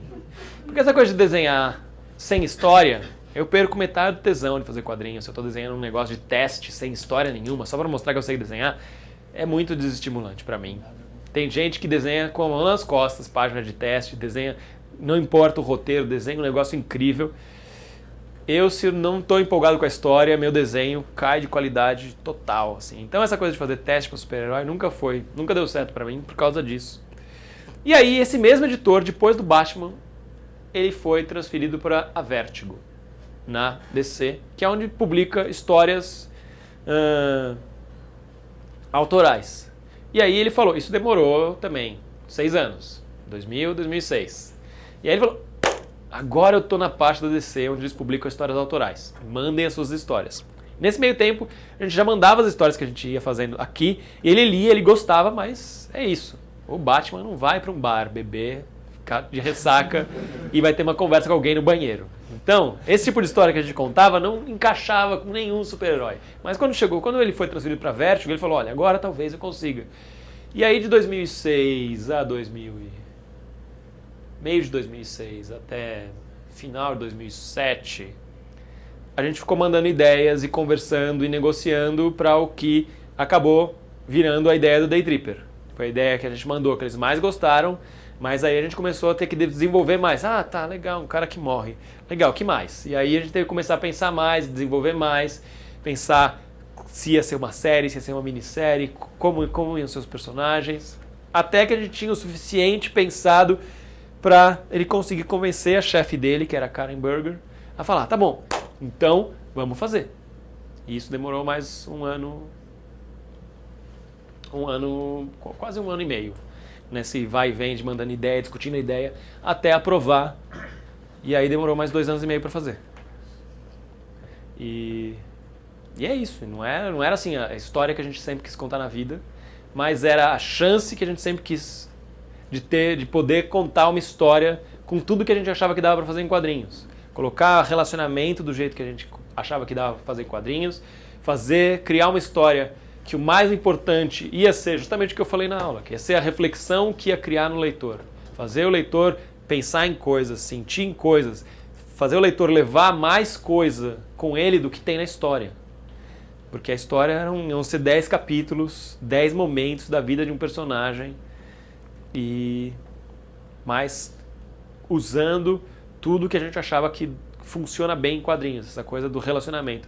Essa coisa que eu falei da leitura de uma sequência em silêncio, só o fato do ato de ler quadrinhos ser um negócio físico, que você tem lá, o leitor de quadrinhos, ele é mais ativo do que o leitor de romance, porque ele tem que estabelecer essas ligações entre a imagem e a palavra numa mesma página. Ele tem que estabelecer o que acontece entre um quadrinho e outro. Ele tem que ter vontade física de virar a página e saber o que acontece depois. Você exige do leitor mais do que só ler um negócio e mergulhar na história e esquecer até onde acaba um parágrafo e começa o outro. Não é um esforço visual ativo tão grande quanto ler quadrinhos. Então, ler quadrinhos, de uma certa forma, exige um esforço maior do leitor. E se você consegue envolver o leitor, ele também se envolve mais. Porque se ele se esforçou mais, ele se sente mais envolvido quando a história funciona. Então, talvez por isso que a gente conta história de relacionamento. Porque é isso, já que você vai se envolver, você vai ter um relacionamento com o seu livro, com a sua história. Então fala de relacionamento que aí potencializa tudo ao 1000. E se der certo, as pessoas vão querer viver aqueles sentimentos e coisas assim. Então, a gente focou em tudo que a gente queria contar em quadrinhos. E o Day Tripper foi o jeito que a gente conseguiu colocar essas coisas numa história. E é isso. E aí a gente foi descobrindo coisas nesses 2 anos e meio, enquanto estava fazendo. E continua descobrindo coisas agora que o livro está pronto, porque é isso, ele virou muito melhor do que a gente imaginava, e a gente só descobre isso quando as pessoas leem e fazem a sua reflexão a partir do livro. Então, quando elas vêm falar o que elas acharam do livro, a gente descobre coisas que a gente não sabia se ia funcionar, não sabia como ia funcionar, e só viu quando o livro estava lá, pronto. E é isso, só demorou 10 anos para fazer. 10 anos para falar, vai, manda ideias. Por isso que eu falo, paciência, paciência. Eu não falei, né? Paciência! Vocês têm que ter paciência. Vocês querem fazer quadrinhos, vocês têm que ter paciência. Paciência é a coisa mais importante. Porque é isso, vocês não têm que ter paciência para conseguir fazer o primeiro livro, vocês vão ter que ter muito mais paciência para conseguir fazer os próximos. Porque é isso, se você faz o primeiro livro e as pessoas gostam, você faz o primeiro gibi e as pessoas gostam, aí elas sabem quem você é, elas vão te cobrar. E aí? Quando vai sair o próximo livro? E aí? Antes ninguém tá te cobrando nada, ninguém te conhece, ninguém sabe do que você quer fazer. Agora as pessoas... se as pessoas... Agora você fez um gibi, o mais difícil é fazer o próximo gibi, é ter outra ideia, é fazer outra coisa e continuar fazendo quadrinhos, né? Porque você não queria fazer um quadrinho, você queria fazer quadrinhos, no plural, para a vida inteira, né? Se você não demorar a sua vida inteira para fazer um, o que você vai fazer com o resto da vida? Né? Você precisa fazer outro e outro. Então você tem que ter paciência para fazer quadrinhos. Perguntas? Diga. Hoje em dia a gente vê muita transferência, adaptação entre mídias diferentes. Por exemplo, livro virando jogo, até jogo virando quadrinho, livro, etc. Tem alguma coisa que você acredita que é interessante dos quadrinhos para outros tipos de troca de mídia também? Bom, eu acho que adaptações elas existem desde sempre, né? Às vezes a gente só não estava ligado, porque as pessoas não adaptavam tantos quadrinhos. E eu acho que as pessoas não adaptavam tanto quadrinhos porque o quadrinho é uma mídia visual e hoje em dia os efeitos especiais chegaram num nível que é tão bom quanto a minha mão. Né? Se eu vou fazer história em quadrinhos, eu só preciso ter uma boa mão que desenhe tudo que eu vou imaginar. E os filmes tinham um efeito especial tosco, então não dava para fazer o que um bom desenhista consegue fazer sozinho. E hoje em dia dá.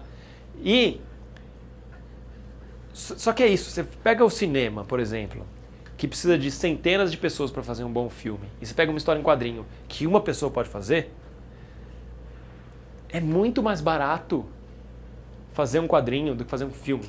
Então, fazer quadrinhos eu acho que hoje em dia as pessoas perceberam como quadrinho um teste do que as pessoas gostam. Então vai lá, faz um quadrinho, não custa quase nada comparado com o que custa fazer um filme, vê, testa no público, vê o que eles gostam, se for legal, transporta, adapta para fazer um filme. Porque para fazer um filme vai custar 1000 vezes mais, então espera para ver, tanto que espera para ver o que funciona com o livro, espera para ver o que funciona com quadrinhos, para dar uma testada, né? Para ver se funciona com o público.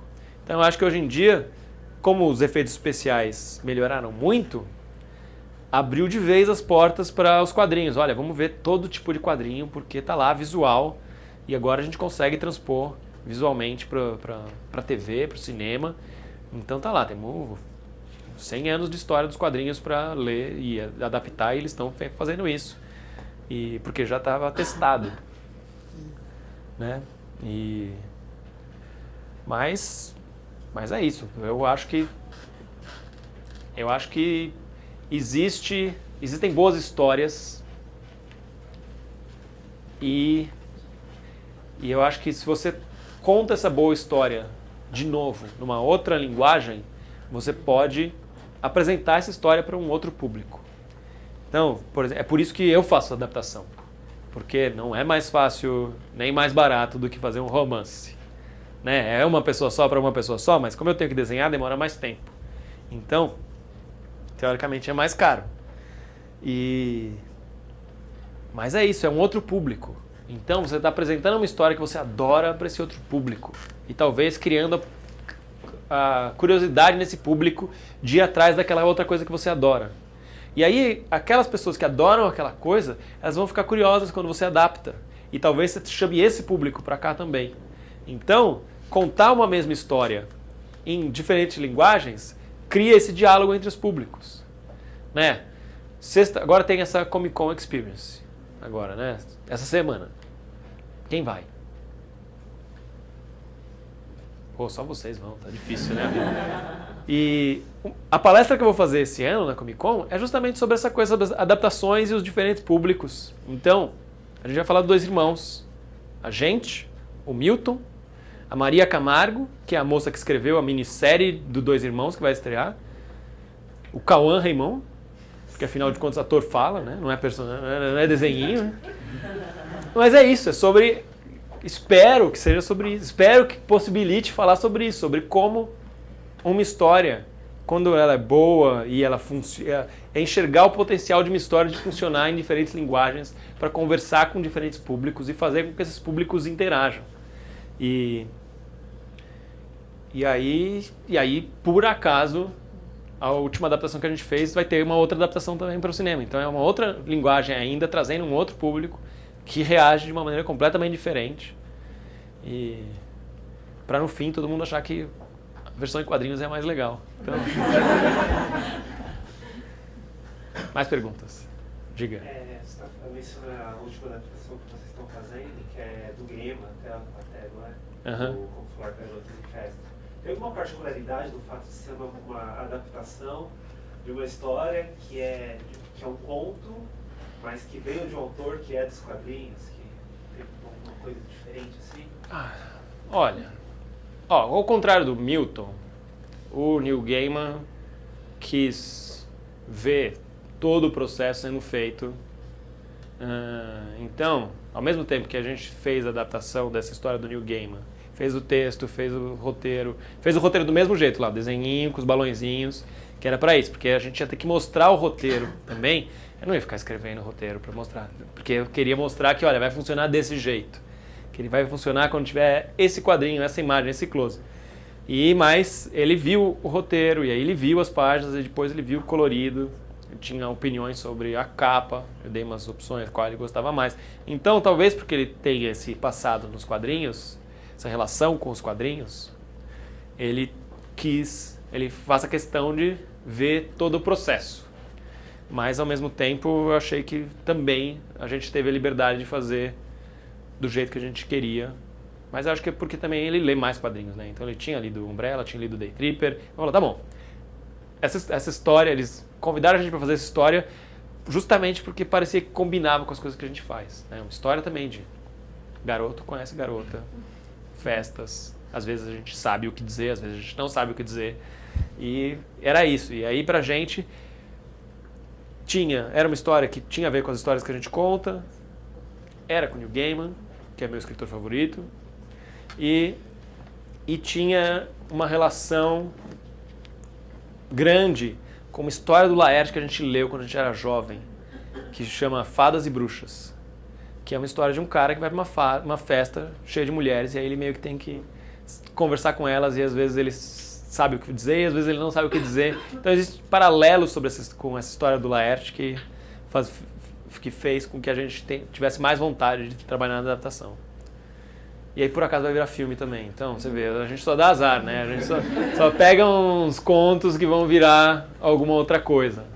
E graças a Deus a gente terminou os dois antes. Porque quando a gente estava fazendo Dois Irmãos, eles já estavam fazendo a minissérie.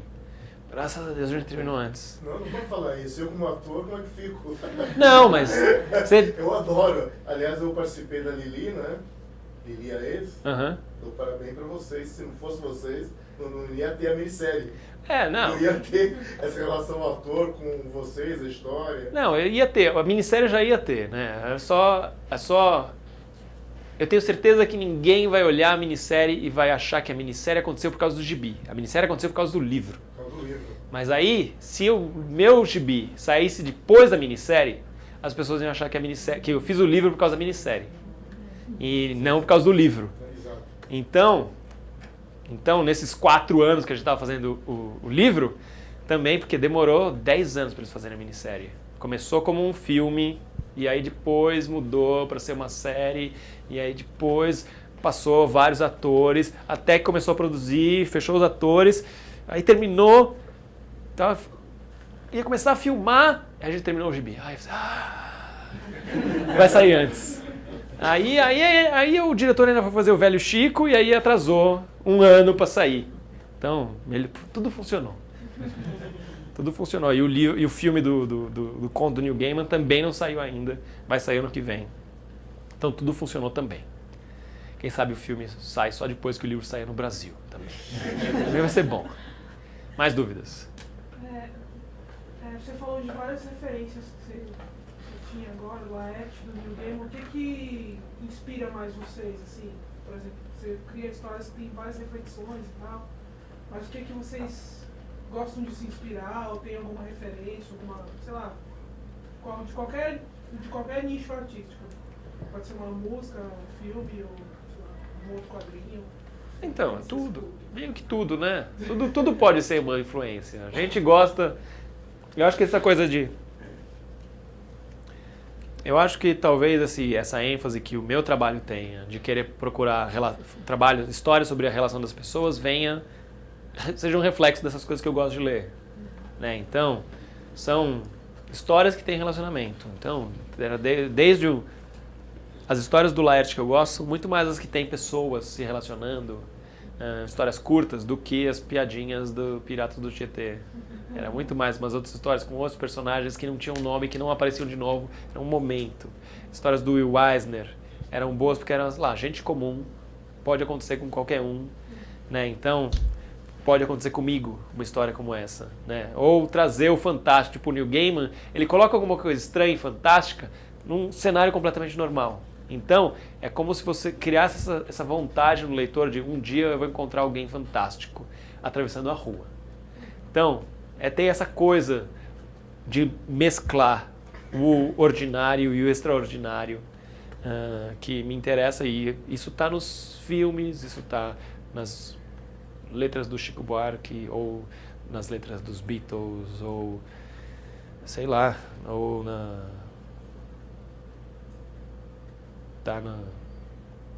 tá por toda a parte das artes visuais, como a pintura vai evoluindo do jeito que a história vai evoluindo e a pintura vai ficando abstrata, quando ela precisa procurar outras formas de interesse, quando o interesse principal dela, que era retratar o mundo, é substituído pela fotografia, e a pintura vai procurar outra discussão.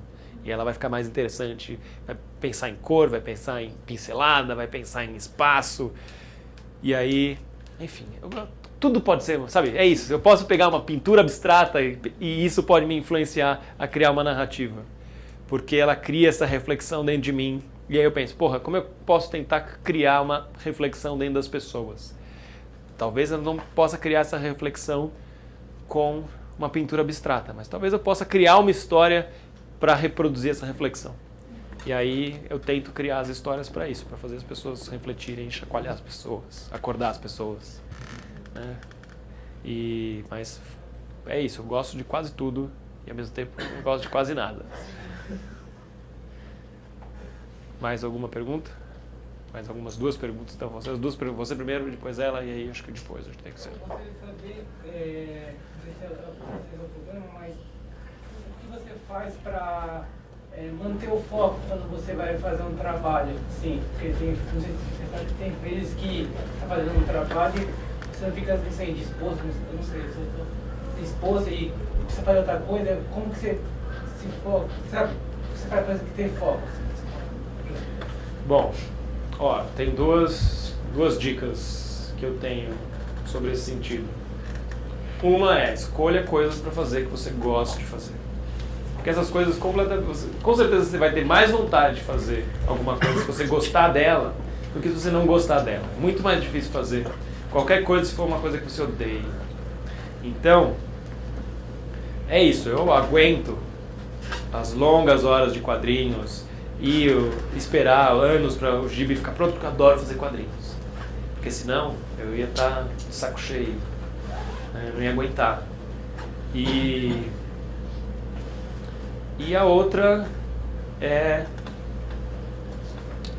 produza, porque aí você ganha musculatura para ter foco.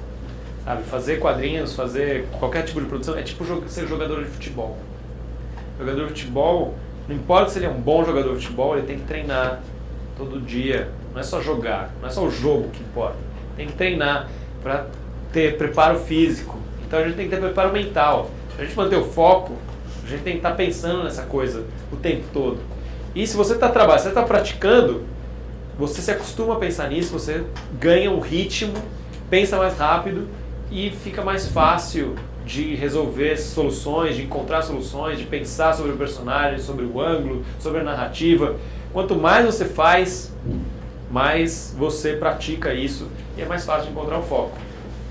Porque tudo é uma distração. Então, você tem que estar lá é difícil se concentrar, mas você tem que assim, tentar fazer, mesmo que seja devagar.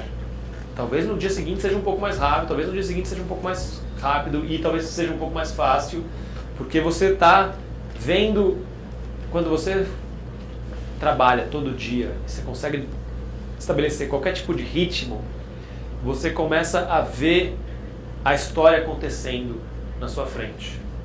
E aí você se torna um leitor da sua própria história. E aí o leitor adora a história e quer saber o que vai acontecer. Então esse leitor vai empurrando o artista. E aí ele vai te fazendo focar e fazendo você produzir, porque você quer saber o que vai acontecer. Você quer ver acontecer a página que você já escreveu, que você já sabe o que vai fazer. Você quer desenhar para ver ela pronta, para ver a próxima página. Então, ritmo é o melhor jeito de conseguir focar. E então você precisa encontrar um tempo fixo e ter uma regularidade de produção, que isso ajuda você a ficar estimulado e continuar produzindo. Porque mesmo a primeira dica lá, se você adora o que você faz, mas se você faz muito pouco, você não consegue focar, você não consegue encontrar esse ritmo, e aí mesmo se você adorar aquilo, tudo parece mais fácil, tudo parece mais tranquilo, e chega uma hora que você começa a ficar frustrado com a velocidade que as coisas andam, e a frustração fica maior do que o amor que você tem pelo trabalho, e aí você morre na arrebentação. Então, tem que produzir. E tem que encontrar esse nível de profissionalismo no trabalho. Tem uma parte do trabalho que é criação, que é intuitivo, mas tem uma parte que é profissional, que é um preparo físico e mental, de produzir todo dia, fazer todo dia para criar ritmo. Você. Quem trabalha com palavras às vezes tem dificuldade de se expressar, seja porque não encontra a palavra certa, ou seja porque a forma não é ideal para você fazer. Queria saber como é isso em relação ao desenho. Eu sou uma das pessoas que não desenho, então queria saber qual o caminho entre a ideia, a inspiração para uma história e a escolha de como vocês vão contar em relação ao desenho, em relação a como vão ser os traços, esse tipo de coisa. A frustração é mais ou menos a mesma, né? Você pensa coisas e às vezes você sabe como desenhar aquilo e às vezes você não sabe como desenhar aquilo. Do mesmo jeito que às vezes você não encontra as palavras. E eu acho que existe aí uma parte do trabalho que é praticar. Às vezes você descobre coisas sobre o seu trabalho quando você encontra alguma coisa que você não sabe fazer. Né? Então, nos quadrinhos, por exemplo, é muito comum que várias pessoas façam quadrinhos e elas têm um desenho que parece com o do artista que eles gostam. Então, é muito comum quem desenha quadrinhos começar copiando alguém que ele gosta. E aí, eles têm vontade de contar uma história, e aí na história que eles vão contar vai aparecer uma árvore. E aí o desenhista que ele gosta só desenhava a cidade, nunca desenhou uma árvore na vida, e aí pronto. Essa árvore é alguma coisa que ele vai ter que descobrir como desenhar no estilo dele. Vai ter que descobrir como desenhar aquela árvore e fazer combinar com o resto do desenho. Então, eu acho que no desenho a gente vai descobrindo o nosso estilo quando a gente começa a desenhar coisas que a gente não desenhava antes.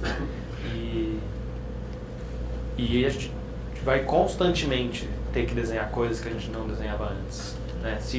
Principalmente quanto mais a gente for colocar o foco da história no desenho, mais a gente vai precisar desenvolver esse vocabulário visual da nossa história. Né? As histórias do Dahmer, as tiras do Dahmer, a grande força das tiras do Dahmer é o texto. Então a imagem ela é quase sempre uma repetição de alguma coisa. Então ele tem que acertar uma imagem, ele repete, e aí o texto que ganha a força e carrega a tira. Mas se você põe a força da sua narrativa no desenho, você vai ter que aumentar o seu vocabulário, você vai ter que descobrir novas palavras, vai ter que descobrir novas imagens, e eu acho que tem que praticar, né? Tem que ler mais, ver mais gibi, ver mais coisas, né? Vai chegar... Normalmente quando alguém desenha, vai chegar uma hora que ele vai ter que desenhar as coisas que não estão mais nos gibis, né? Ele vai ter que olhar no mundo, né? Vai ter que desenhar a árvore olhando para uma árvore, vai ter que desenhar o carro olhando para o carro, vai ter que desenhar a pessoa, vai ter que desenhar a posição da pessoa, imaginando a pérola, olhando para a mão, fazendo a mão dele assim. Então, por que é isso? Porque você acredita que aquela imagem pode ser reproduzida e que aquela imagem vai transmitir algo a mais do que só a frase. Então, você precisa encontrar essas motivações visuais na história. Você tem uma história que ela vai ter motivações que você vai conseguir realizar no texto. Mas vão ter coisas que você vai achar, nossa, isso daqui vai funcionar melhor se em vez de descrever essa cena eu desenhar. Então eu vou ter que descobrir como desenhar isso. E aí é meio que assim que você motiva o artista dentro de você a desenvolver o desenho. Quando ele, principalmente na história em quadrinho, onde para mim o mais importante é a história. A história vai fazer você tomar suas decisões. Vai fazer você escolher as palavras que você quer escolher e vai fazer você escolher as imagens que você vai escolher para conseguir contar aquela história. E aí, quanto mais complexa for a sua história, mais complexo pode ser o seu vocabulário, mais complexo tem que ser o seu desenho. Quanto mais nuances você quiser colocar na narrativa, mais nuances você vai ter que aprender a desenhar, né? Porque desenhar uma mão assim é fácil, desenhar uma mão assim talvez seja um pouco mais difícil, desenhar uma mão assim talvez seja um pouquinho mais difícil. Uma mão assim, segurando uma xicrinha assim, seja um pouquinho mais difícil. Então, quanto mais detalhe você quiser transmitir na narrativa da sua história, mais você vai ter que encontrar um jeito de traduzir isso no seu desenho. E então é isso, precisa de uma motivação. A motivação para você desenvolver o desenho é como contar essa história, o que eu quero colocar nessa história, quantos elementos, quanta informação.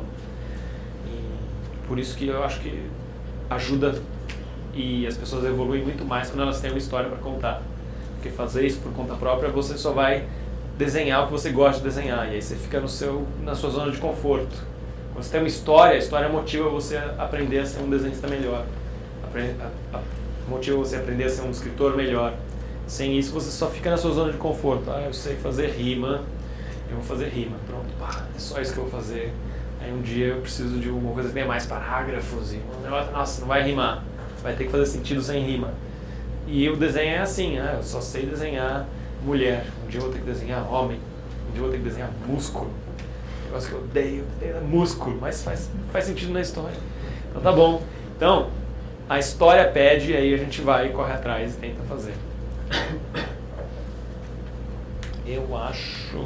Celso. Eu acho que esse é o tempo que a gente tinha. Eu espero que vocês tenham aproveitado de alguma maneira. Eu espero que vocês tenham muito mais dúvidas que eu não pude ter tempo de resolver, mas elas vão motivar vocês a continuarem pensando sobre fazer quadrinhos. E eu convido todos vocês a não irem embora e a só assim esperarem aí no hallzinho, tomarem uma água, ir na banheira e depois irem para a conversa que vai ter eu, o Bá e o Manuel da Costa Pinto. Eles vão fazer perguntas muito menos focadas nessa parte cerebral de fazer quadrinhos, muito mais interessantes.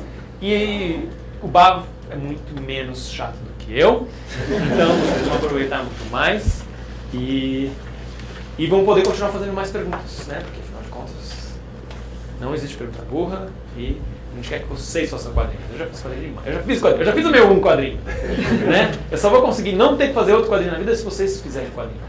Né? Então eu preciso que vocês façam quadrinho porque eu posso me aposentar.